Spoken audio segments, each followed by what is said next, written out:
Thank you, Madam, for that warm welcome. Chief of Army Staff, General Upendra Dwivedi, Under Secretary General Jean-Pierre Lacroix, chiefs from troop contributing countries and military leaders assembled here today. It's indeed an honor for me to address military leaders united by our shared commitment to international peace and security. It's a unique and unprecedented gathering of the chiefs of various troop contributing countries who are gathered here today. As we reflect on the state of UN peacekeeping operations, I want to share a perspective shaped by India's deep commitment to and abiding history with this noble cause. Friends, since the 1950s, when we sent a medical unit to the Korean War, India has been a steadfast partner of UN peacekeeping. Over the decades, we have contributed nearly 300,000 troops to more than 50 missions, from the dense jungles of the Congo to the arid plains of Somalia and the challenging terrain of South Sudan.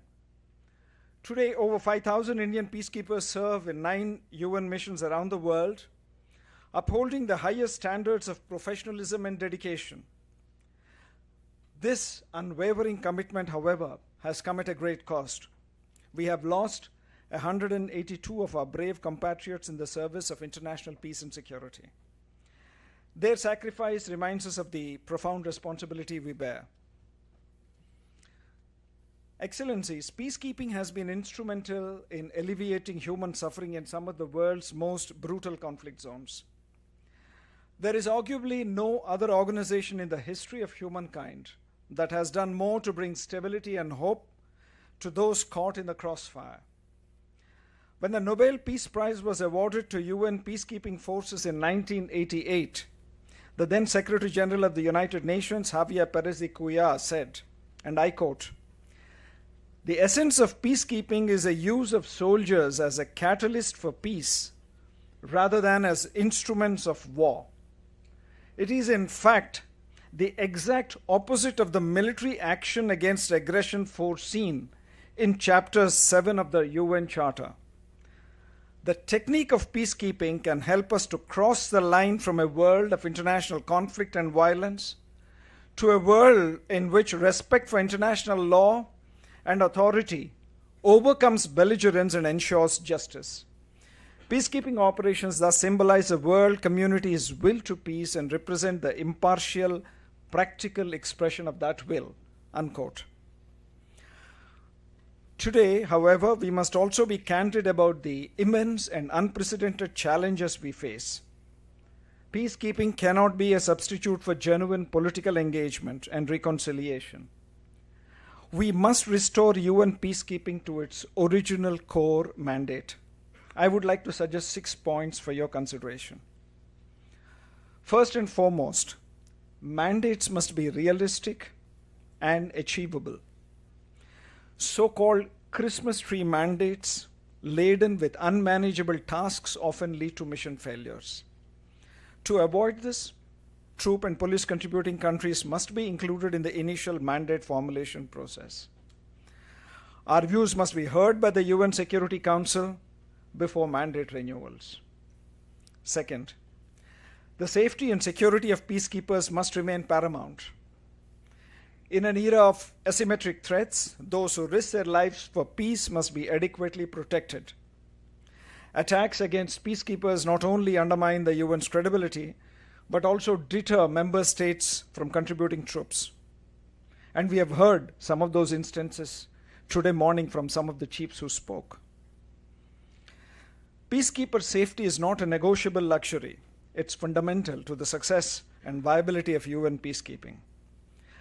The UN Security Council unanimously adopted India-led Resolution 2589 on strengthening accountability for crimes committed against peacekeepers in August 2021.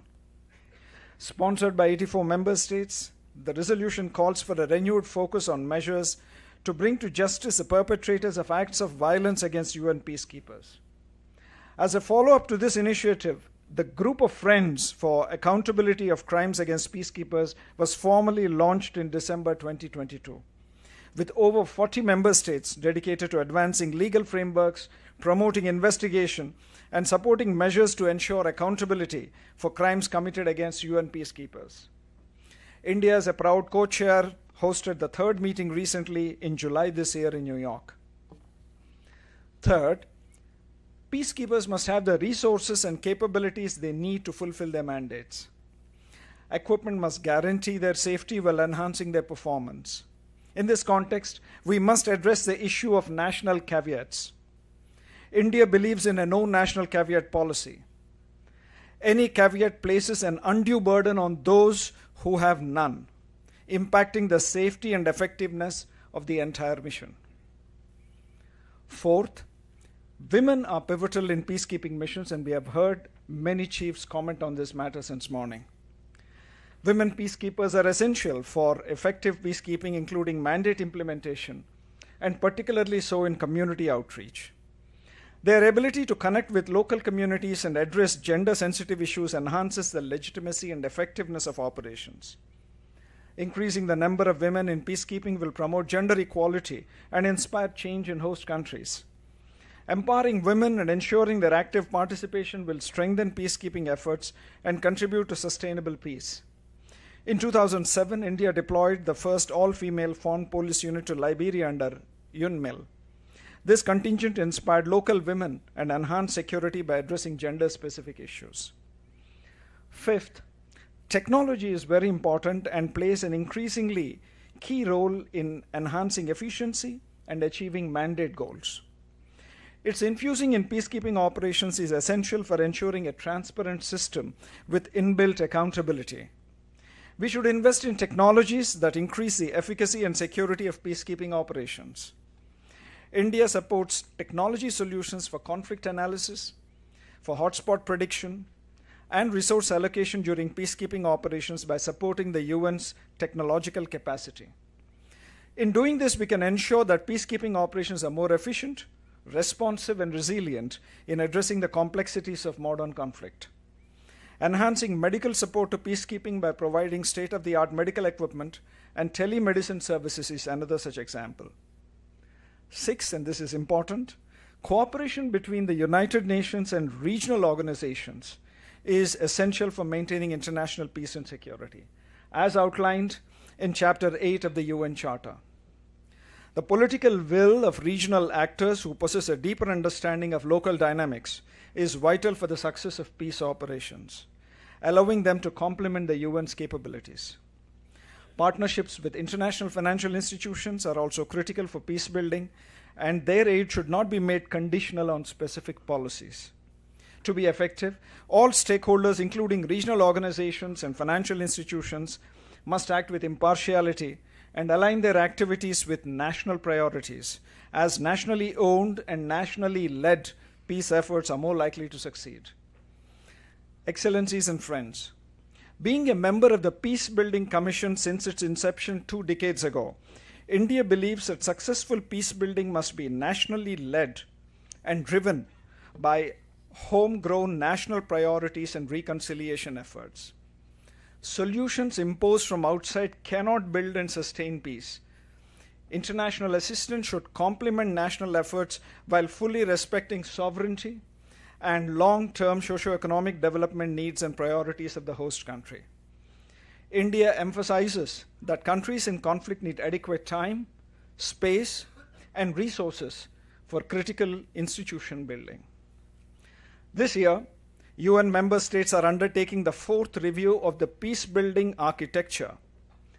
We must leverage the 2025 review process to address current and future peace-building challenges. During this process, we must enshrine and reaffirm the principle of national ownership in peace building. Peace building should not be seen as a donor-driven project targeting countries of the global south. In this context, we have emphasized repeatedly that national prevention strategies should remain voluntary, and developed countries should lead by example in presenting such strategies before the Peacebuilding Commission. We have sought a greater role for UN resident coordinators to strengthen coherence across UN entities at the field level. We have also underscored our support for women peace and security, youth peace and security, and children and armed conflict agendas in the peace-building realm. Friends, as we enter an era of resource constraints and calls for efficiency and effectiveness of the UN, the future of UN peace operations lies in a nimbler, more focused, technology-supported and flexible approach. UN peace operations should support UN-sanctioned agreements with clear mandates and offer advisory capabilities during transitions with the consent of the host nations. They can also field mine action teams, provide emergency humanitarian and disaster response, and offer technical and monitoring support for elections. Finally, the effectiveness of UN peacekeeping is deeply tied to the structure and legitimacy of the UN Security Council, which must be reformed to ensure expansion in both permanent and non-permanent categories, to include countries from underrepresented geographies that can more robustly contribute to maintenance of international peace and security. This would not only enhance legitimacy, but also ensure that peacekeeping decisions are made with broader global perspectives in mind. Excellencies, we must collectively work to retain peacekeeping firmly in the multilateral and UN domain. The path ahead is challenging, but our collective dedication can pave the way to a more effective, secure, and credible UN peacekeeping. Jai Hind. Thank you.